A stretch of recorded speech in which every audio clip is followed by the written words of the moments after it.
Good afternoon. You're listening to The Inspirational Parent right here on your hometown station, KHTS. I'm your host, Jasmine Urbina, here in the studio with my dad and co-host, Alex Urbina. Hi, Dad. How are you? I'm good. We also have a very special guest, Roma Ketterpaul. She's the author of The Perfect Parent. Hi, Roma. Hi. So today we're going to be talking about your book, The Perfect Parent, and kind of some stuff that you're doing and what you're up to. So I'm gonna go ahead and turn it over to my dad and let him. Well, what I love most about Roma is first of all, she stole one of the best titles I've ever seen. It's called a parentologist. I was so mad at myself that I didn't try to get that title. I love that, but more importantly, I think that what you offer the world and our community is such a gift because. And writing the book and sharing your insight is such an incredible read to kind of go along your own journey as you open yourself up and share some of the breakthroughs that you've had in your own parenting. It's so inspiring to read that, and I want to thank you for not only sharing that book, but also helping inspire me to share my book and kind of coaching me through that process, and I really appreciate you. Thank you, Alex. Yeah. Thank you so much. It's a pleasure, first of all, to be here amongst, a young 21-year-old Jasmine. What a fabulous host, and really giving us that feedback. I'm really excited about this. And Alex, to your point, parentologist, you are one just as much. We can share that title, of course, because, a parentologist is one who is an advocate of mindful parenting. We're really those advocates of parenting consciously and being able to take that message into our behavior every single day with our children. And not only do you embody that, but you also teach it. So I think that we share that common passion, and I'm happy to be here. I think even as you publish your work, there's no time more important than now. Absolutely. To really spread this message together and to have Jasmine with us. I think that's a real validation of the importance of this type of work. So thank you for having me. Absolutely. So now that you threw out some very powerful words that I also speak to, one is mindfulness and one is conscious parenting. What does mindfulness mean to you, and how do we teach more people what this is so that when they hear the word, they understand the benefit and the value of mindfulness? Right. So mindfulness is often confused with like a Zen meditation type of thing. But mindfulness, by definition, is simply being aware of our own emotions and behavior and those of the other. That's it. So just being aware, just being attentive at what we're saying, how we're behaving with the other person, and how they're behaving with us. So being attentive in that space of non-reaction, but just really being present. So mindfulness is not, it's not some complicated concept. And consciousness, same thing. Consciousness is being quiet. So I think there's a difference. Is mindfulness is being aware, and consciousness is being present. So that's the difference between the two. Mindfulness is the pathway to consciousness. And I think that once you get to that conscious parenting point where you can parent in silence almost, be able to listen to your children completely without interrupting and really sharing that quiet space with them, not feeling the need to always react to them. That space is consciousness. That space is much deeper. Mindfulness is that complete awareness. Like, I hear you, I also hear myself. I see what I'm bringing to the table in the moment. So they're the same, and yet I feel they're slightly different. I agree. I like how you kind of said that people think of mindfulness and they think of yoga and peace and Zen and everything, because we kind of always joke in our family about how people are always joking about what we're doing. They'll think we're doing some yoga retreat if we say we're going on, we're gonna do this program or whatever, and they think it's cultish, or they think people make up all these things about what we're doing and what we're up to, and it's never it's never really quite that. But do you normally find that you're running into people that also kind of have that stigma that comes along with what you do? It's a great question. You know that, right? So what I've done in this book, because I was well aware of that, what I've done in this book is used a very parallel term in science. It's called emotional intelligence. By definition, emotional intelligence is the ability to understand and recognize our own emotions and those of others.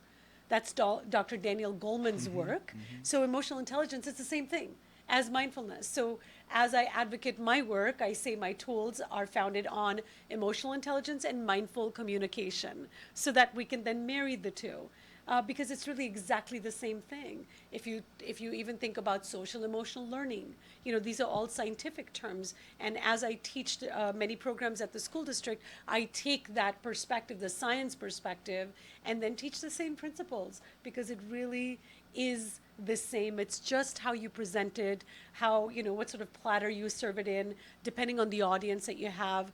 But I really feel also, Jasmine, and I'm so happy about this, and Alex, you'll agree to this, that your generation, these words are sort of second nature to you, which was unlike Alex and my generation. Our kids are the same age, and I love that these questions are coming up now because I think that will help deeper the understanding of mindfulness, consciousness, emotional intelligence, social emotional learning. These are all so closely tied in together, and there's so much science today to support this work.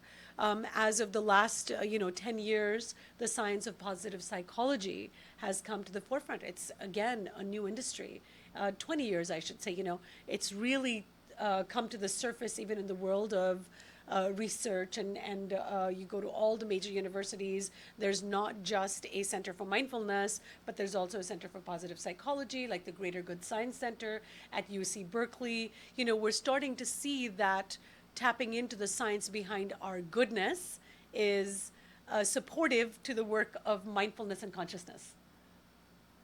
When I, hear you share about being conscious and being mindful, I think of the day right before I had my huge awakening and realizing how unconscious I really was. Had you talked about being aware of my own emotional state and the emotional state of others, I would have absolutely said, I already feel like I'm being that. I already feel like I'm aware of my own state and the state of others, until I had my own awakening to realize how unconscious I really was. And I find that most people see themselves as being conscious.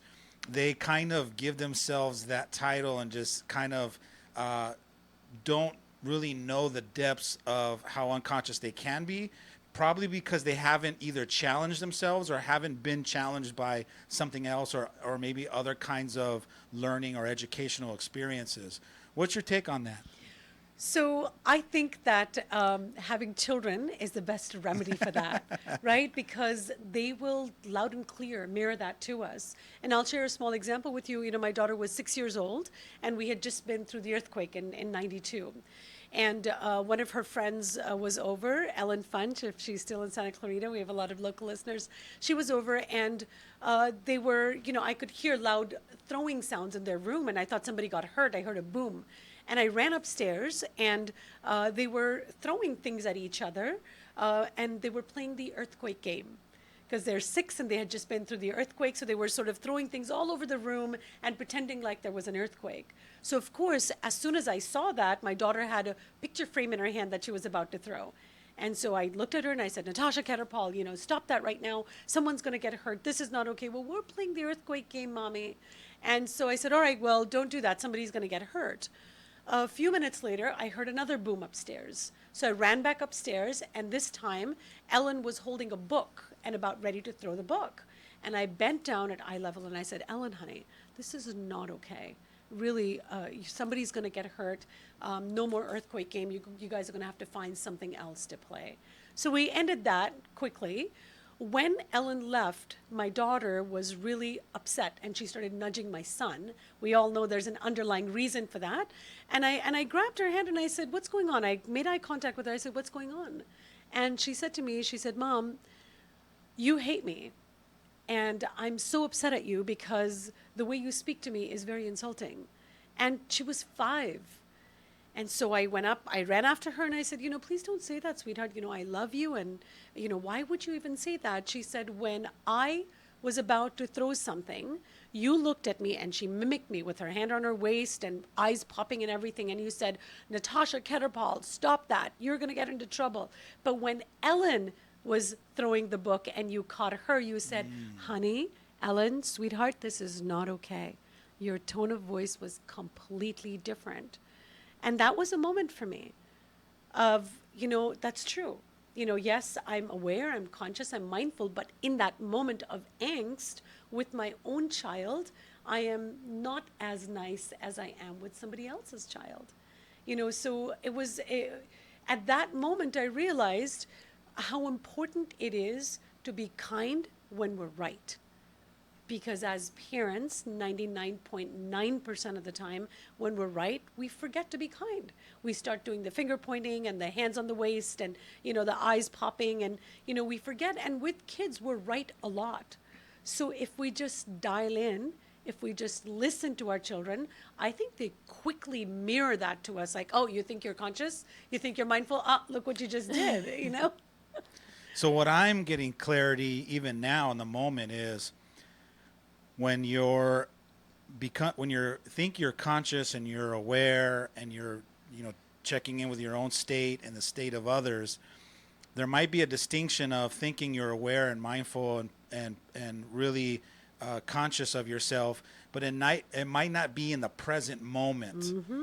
You could be aware of it in hindsight, but that doesn't mean that you're aware in the present moment. So I think the distinction really has you be present and aware in the moment as it's happening. That's the distinction, I think, for me, which kind of gives me that clarity of being conscious and aware is I'm actually aware of what I'm saying in the present moment. Exactly. Rather than driving away later in hindsight thinking that I'm being aware, but I wasn't aware in the moment that what I was saying or who I was being in that present moment of time. I also think it's work in practice. Right? It's work in progress. Absolutely. Constant. It's growth is the only constant.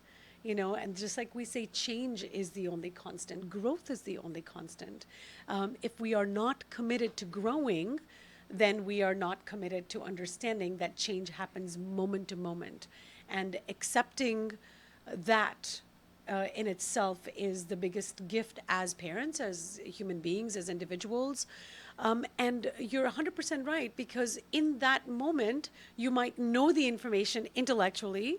You might know that this is how you want to behave, but in your behavior, it doesn't get translated. And I talk about this in my book as well, is aligning our intention, because we all have the same intention when it comes to raising our kids. We want to connect with our kids. We want to raise good citizens. We want our kids, as my company Tools of Growth, the tagline says, we want to raise kids to be happy, to think positive, to do good, and to be able to have a strong grit. We want children to be attentive. And that learning comes from us. Our intention is that we want to pass that along to our children. However, in our behavior, sure, sometimes there's disconnects. And this is where mindfulness and consciousness and awareness comes in, is that you stay on the path.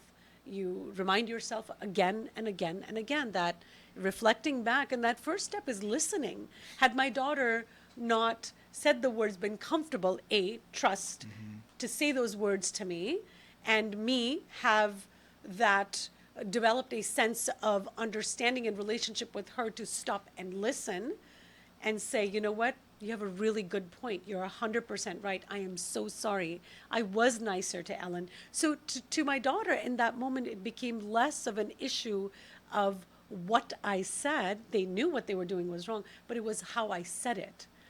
And that comes from it being pointed out to us. So as we take that step back and we reflect on situations that are pointed out to us, then we can go back and say, okay, next time I'm going to apply this in the moment. And it's work in progress, step by step, you get there. Yeah, I had this morning a client ask me about my first aha moment, my first awakening. And I was sharing with him that it came in a transformational training, and it was in an exercise where I received brutal, honest feedback from people I just met. And some of that feedback was kind of like daggers for the very first time to hear. It was a tough moment for me to really hear some of the things that people were perceiving me as. Yeah. And I remember saying to him, the biggest moment was having this little old lady, when it was her turn to give me feedback, she had these little sad eyes, And she said to me, "You scare me." And it was like a dagger in my heart, because to me, I see myself as a loving, caring, compassionate human being. And I was telling my client, I said, who we think we're being and how we're showing up to other people are two distinctive, different experiences. So for me, that was when I flipped a switch and I said to myself, I want to keep working on myself such that who I'm being is being reflected out into the world exactly as I intend for myself to be, which is a great example What a of for beautiful you example, Alex. with your daughter saying you thought you were coming in and you were being that parent that was being loving and kind and kind of course correcting in a powerful way, but she was giving you feedback that how you were being with her versus the other girl was off. And so it was just a great moment for you to go, wow, thank you for sharing that feedback with me. There's obviously more work for me to Of continue to course. be aware of, right? Yes, absolutely. And Jasmine, as a child of, a conscious dad, a super conscious dad, what were your defining moments where you felt the same? I feel like in my family, we kind of all are comfortable with calling each other out, like on our, I don't want to say on our issues, Well, we but have we permission.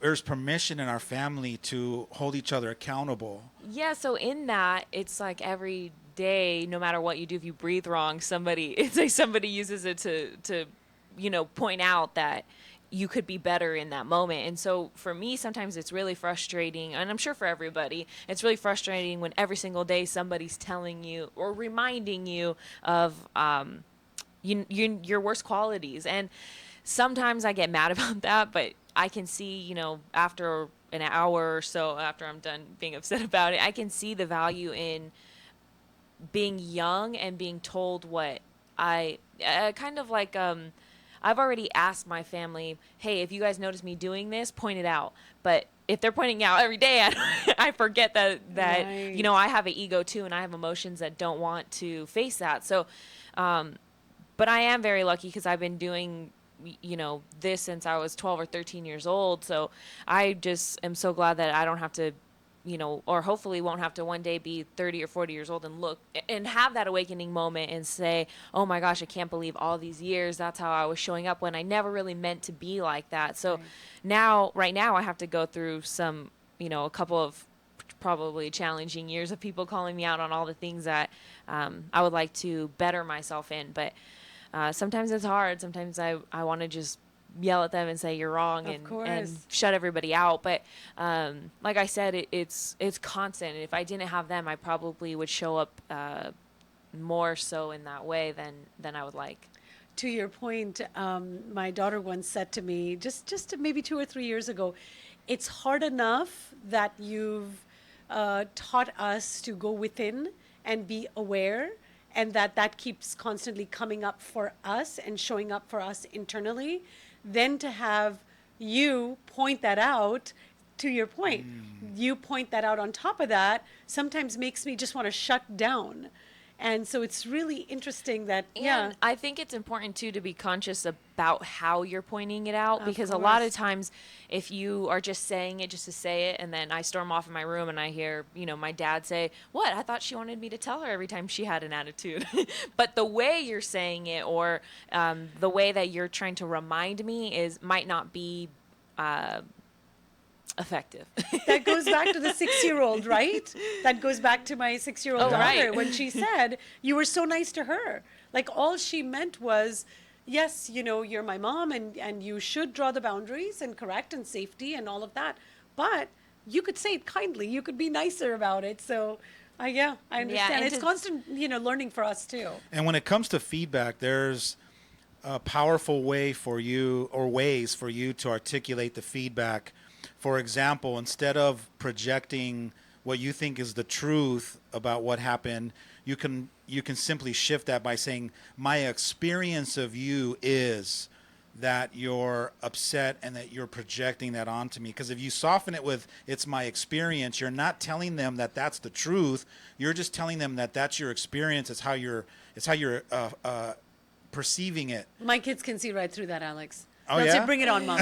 Mom, don't beat around the bush. Don't beat around the bush. Well, Bring it okay, on. mine Mom. hasn't got there yet, so I still got to be mindful of Yeah. softening it such that she doesn't hear me telling her, hey, you're being rude and disrespectful.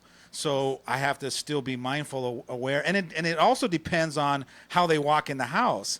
She could be walking in a house just like, on cloud nine, and I can say it in just however I say it, and she could just take it and go, all right, thanks for sharing that, and I'll check in with myself, and then she'll be off. So it just really depends on what kind of a day they're having. But I love the game or the journey of being observant and noticing how they walk in the home. Are they walking in the home like guarded, or are they walking in the home feeling a little bit more aware and present and confident? So it really just depends. And it's a fine line because my son would often say to me, are you judging or observing? Okay, I do that. I do that too. That's I'll say the same thing, to somebody, and then in another breath too, if someone will start going off on me about something, I'll say, are you venting or do you want me to fix this? Right. Because sometimes I think we don't really ask for permission. We just do it, naturally. And Especially as family, right? Yeah, and then instinctively I want to defend myself, and then I'll have to stop and say, okay, Dad, are you judging me or are you trying to help me? That's funny. That's good. But I like that they do that too. I feel like we'd get along really well. I honestly, I always feel like my kids have raised me more than I've raised them, more than I could have ever imagined, and I start all my workshops like this. I stand before you because I have two great kids that have done a hell of a job raising me. That's awesome. They've, I love beaten that. me up again and again and again, made me listen to myself and go inwards and hear my own voice and fix my own expressions and align my intention with my behavior again and again and again and again. But that's what I think a big part of what conscious parenting is looking from the perspective of, I'm not really here to raise you or teach you. You're also my teacher as well. And so if we embrace that, what an incredible family we can create, huh? I'm going to interrupt real quick. We have to take a quick break, but stay tuned for more of The Inspirational Parent right here on your hometown station, KHTS. The best live theater can be found right here in the Santa Clarita Valley. The Canyon Theater Guild has been entertaining audiences for decades with top-quality musicals and plays. Located in Old Town Newhall, the CTG also offers workshops for the young actor in your family. For more information, call the box office at 799-2702 or go to canyontheater.org.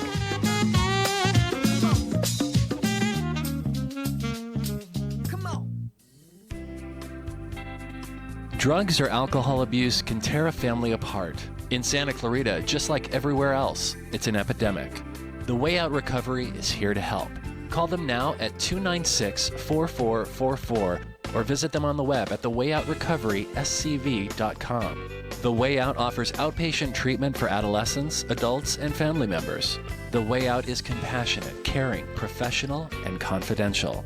You and your family don't have to suffer any longer. Call the Way Out Recovery now, 296-4444, or visit thewayoutrocoveryscv.com and make an appointment. Asking for help is the first step. Discover Verano at Aliento, a 55-plus community with exclusive resort-style amenities designed just for you. Join us as we celebrate the grand opening of the new club at Verano on Saturday, October 21st from 1 to 5. Come party at the new clubhouse and see our model homes. We'll have music by the pool, refreshments, and more. From the 14 exit Golden Valley Road, Aliento is located off Golden Valley Road in Oak Crest. See you there.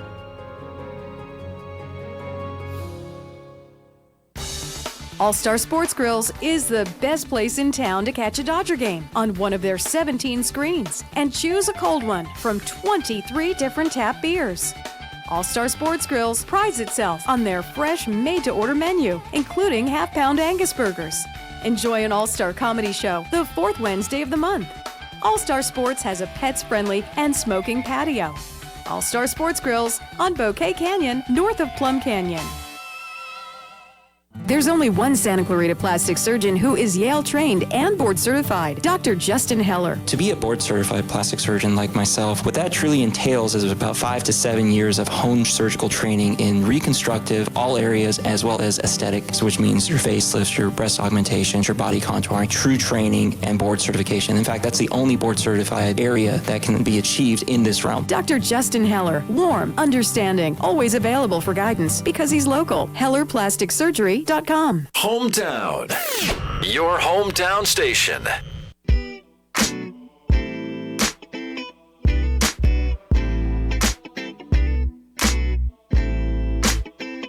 Welcome back. You're listening to The Inspirational Parent right here on your hometown station, KHTS. Today we are here with Roma Ketterpal. She's the author of The Perfect Parent. Roma, tell us about the 5 tools in your book, The Perfect Parent. So first of all, I really like to spotlight the word perfect, because I know that that's an easy turnoff for most parents, thinking, oh, I don't want to be perfect, or how do I be perfect? You know, the title in itself, I want to debunk the idea of perfectionism, which weighs heavy on all parents and hence on the relationship between parents and children. Perfection is truly the natural order of coming together in this relationship of parent and child. So perfection is, you know, in parenting, we need to let go of that outwards ideology of getting it all done and doing it all right, and really focus on the natural coming together of a parent and child, and how through no design of our own, but through nature's beautiful, pure design, a parent and a child comes into a parent's life. And that natural coming together is pure perfection.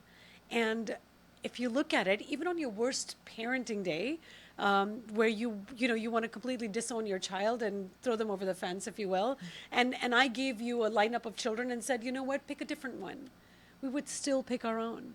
And vice versa. On the I hate you mom and dad day, you know, those kinds of days, if you told your child, here's a lineup of new parents, pick a different one, they would still pick us, because no one knows us better than our own kids, and no one knows our kids as well as we do.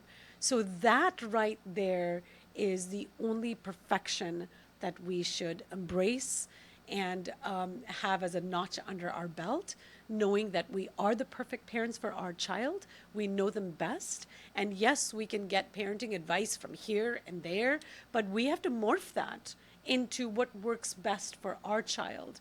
So keeping an eye on that internal perfection is so important. And when we come from that perspective, we come to the realization that we're fully equipped.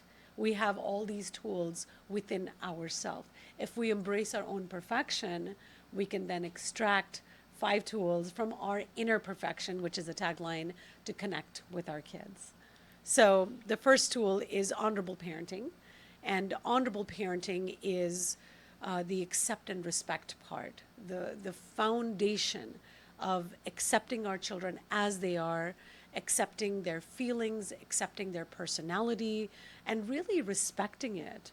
I think when we do that, we come to a very strong platform for growth. And that holds true for ourselves as well, to accept and respect who we are, including our feelings. You know, we often discount our feelings. And I think without that focus on letting our feelings rise, letting them express ourselves, we can't really get to that second level of growth that we're looking for. So foundation, accept and respect. And I have a tool in this chapter called Dealing with the Feeling, where that we have 3 steps here: spot it, say it, okay it. So this is a tool of emotional intelligence or mindfulness. And I've extracted it from Dr. Daniel Goleman's work, which is basically his 3 steps, and morphed it in a way that's easily recallable for parents. So the recall is there. So spot it, say it, okay it, spot the feeling, anger, frustration, sadness, whatever it might be. Say it out loud. Tell your child, I know that you're feeling angry. I see that you're feeling frustrated.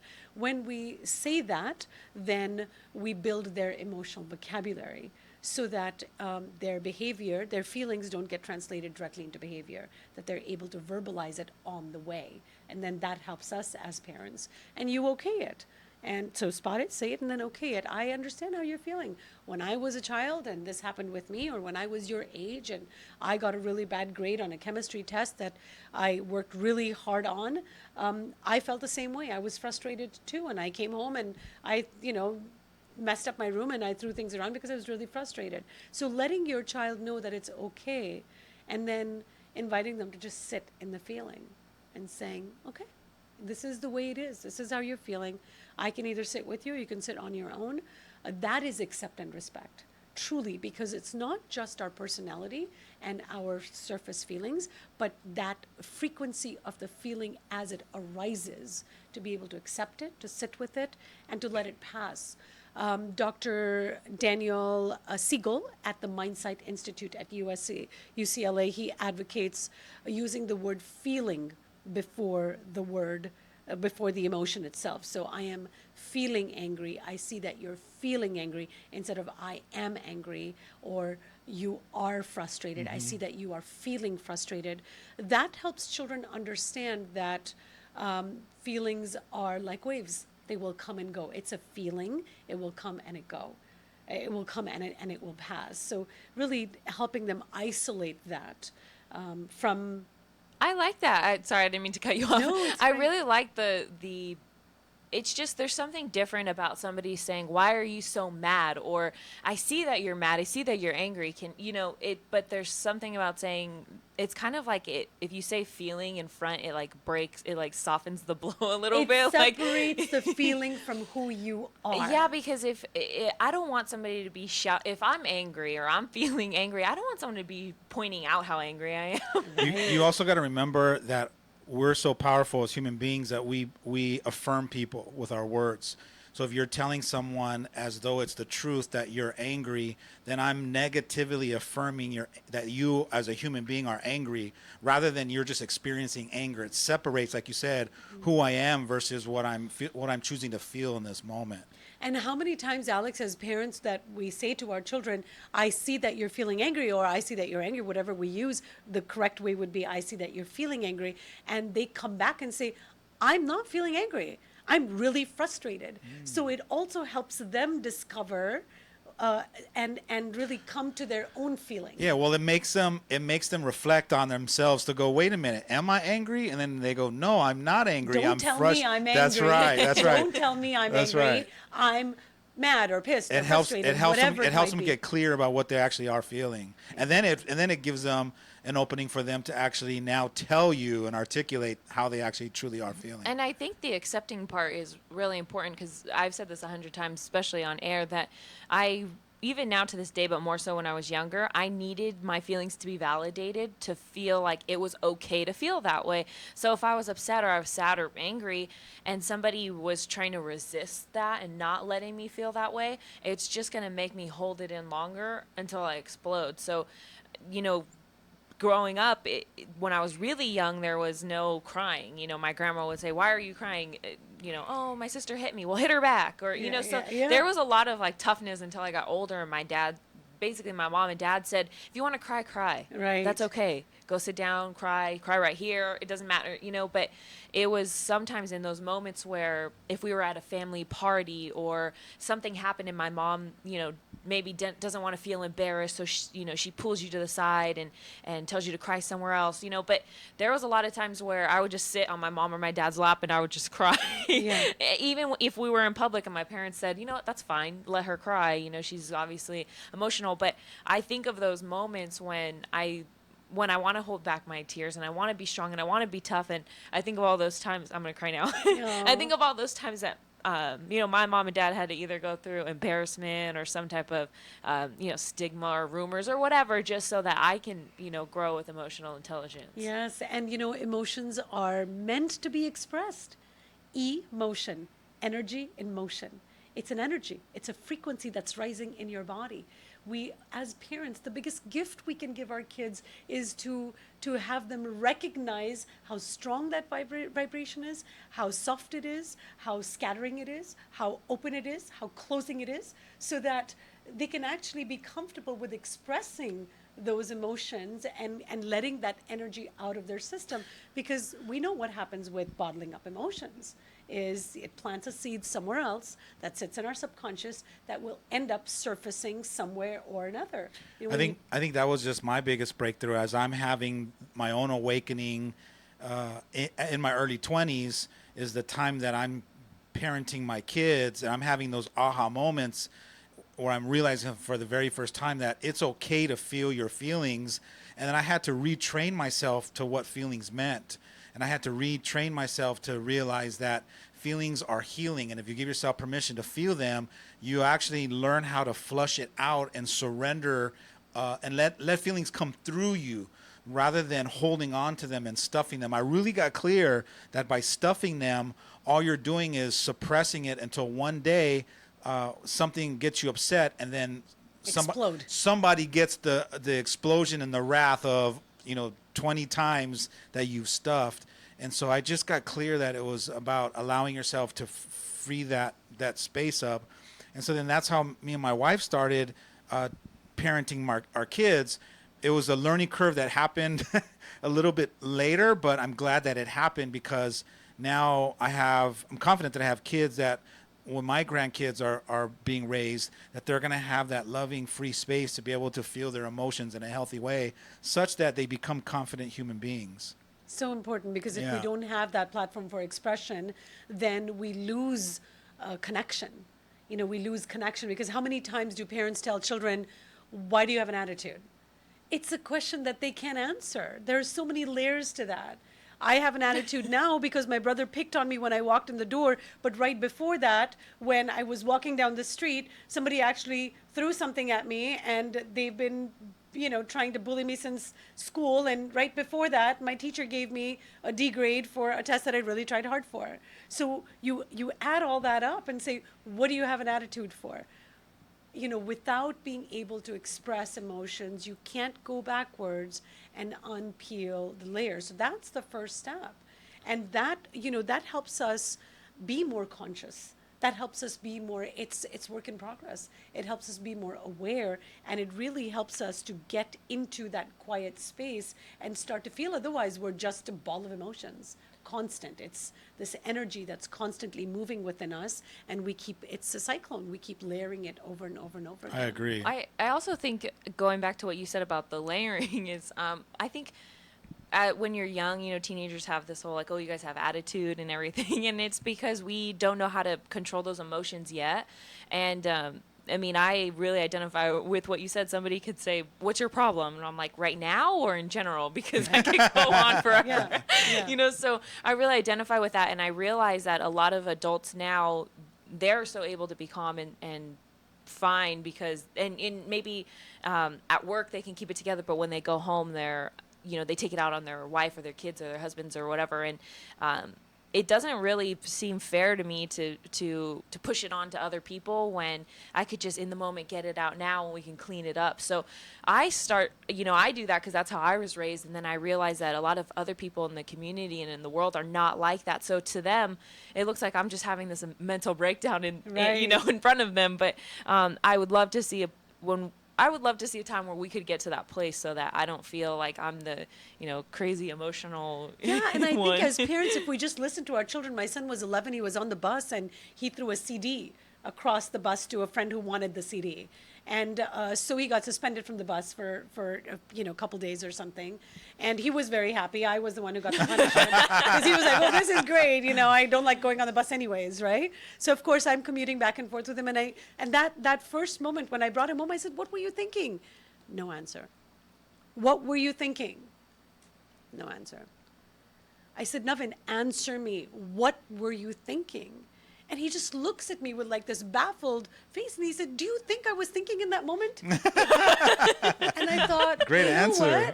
You're right. So we ask these very closed-ended questions, and I talk about this in the fourth tool, which is reasonable and responsible parenting.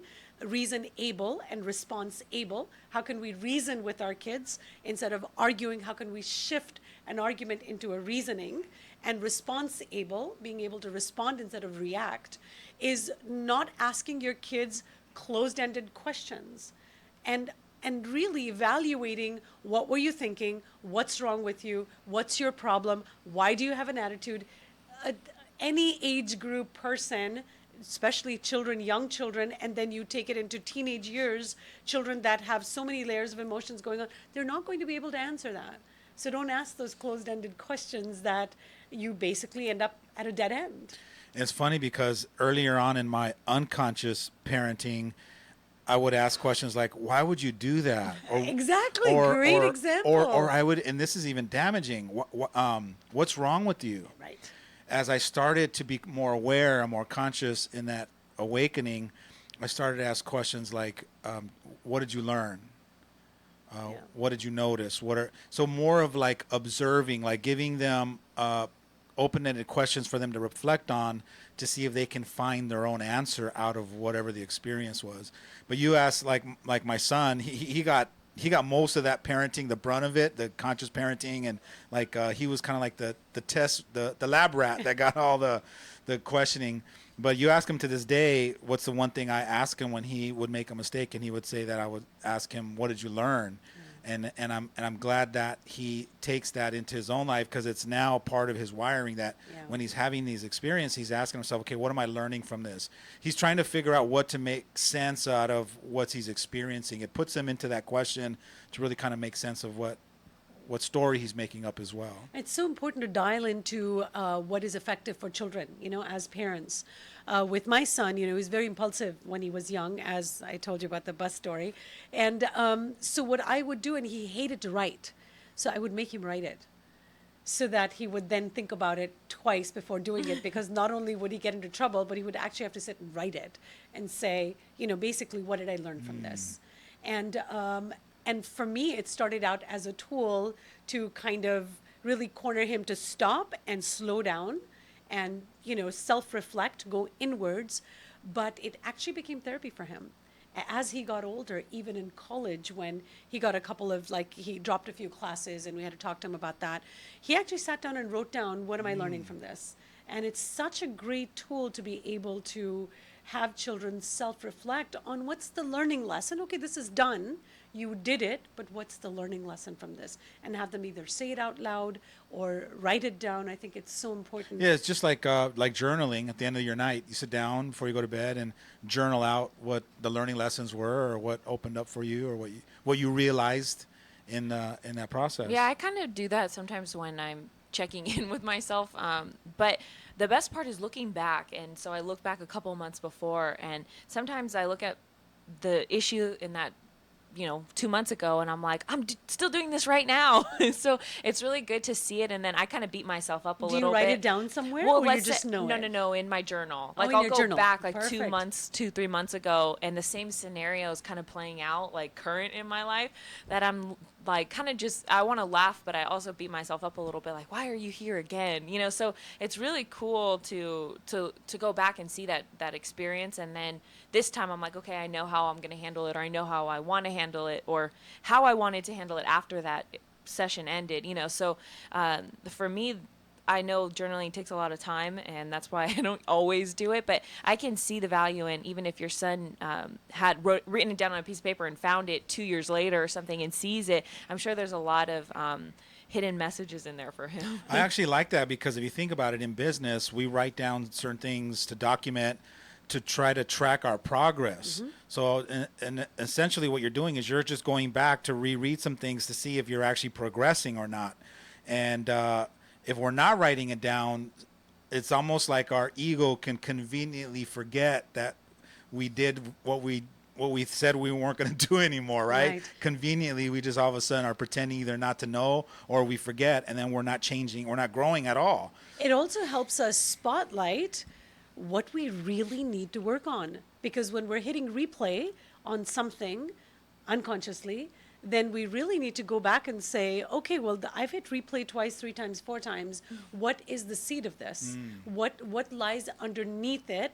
Because I've tried and I'm not able to get past this point. So let me go back and explore a little further, because some seeds are planted in our subconscious from a childhood experience, or something someone said to us. It's all environmental. Could be your parents, could be, an experience at school. And we don't realize that that seed has grown into a weed, and how that's affecting our current behavior. So I think it's a great opportunity for us to go back and say, what is reoccurring here and why? And then either do the work yourself of sitting with it and observing that particular thing come up again and again, or seek some help, approach somebody. And there's so many ways of talking, even if you talk it out with a friend, to become more clear about a reoccurring behavior. We had to take a quick break, but stay tuned for more of the Inspirational Parent right here on your hometown station, KHTS. Santa Clarita, bedbugs are taking over our city. They've invaded our homes, our businesses, and most importantly, our sleep. If you have suspicious bites that appear nightly, or have a bug that you need ID'd, your best option is to make one call to All Pro. We offer a 100% guarantee that your bedbug issues will be solved with heat in one treatment. No need to tent or spray your house with chemicals. Heat is all you need. Call 661-298-2200 or text me a bug picture to 661-645-0540. It's time to sleep tight again, STV. The stress was unbelievable. Debbie Morris is a changed woman. A giant boulder's been lifted. Debbie called Made for You. I'd finished a day of work. Professional, residential, and commercial cleaning. Walk into my house. Made for You. It was an absolute pigsty. Weekly, bi-weekly, monthly, or even one-time seasonal cleaning. Our mess kept growing. 255-2922. Even when we weren't home. 255-2922. Made for You rescued me. Hometown. I wanted to let you know that I really appreciate the way you guys do what you do. Your hometown station.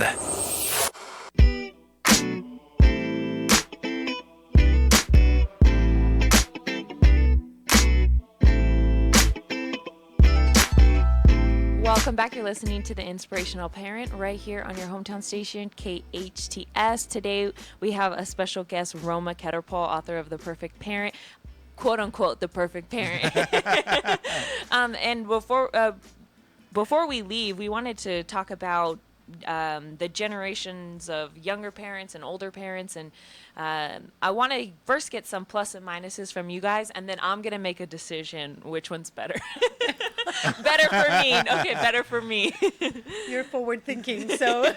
Well, I was a younger parent. My son was born, I was about 18 and a half years old. And I read an extraordinary book in my early 20s called Conversations with God, Neil Donald Walsh, which changed my life forever and still does to this day.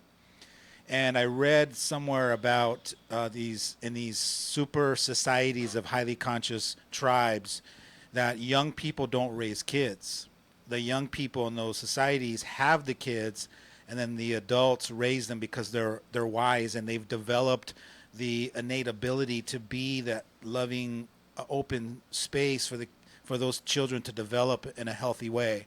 And then when those young kids are the elders, then they raise their kids. And so when I read this, I literally started crying, and I realized through my own experience and my own honesty that I was too immature to raise kids, that in the course of still trying to figure out who I am and work through all my own insecurities, that I projected some of those insecurities and fears and doubts onto my kids in their early age, and they don't deserve that. So if I were to have it my way, I would love to have see a society where our elders are raising our kids, and then we as the young people that are having them could kind of go along for the ride and be learning from the elders as they're raising our kids. To me, that would be the ultimate.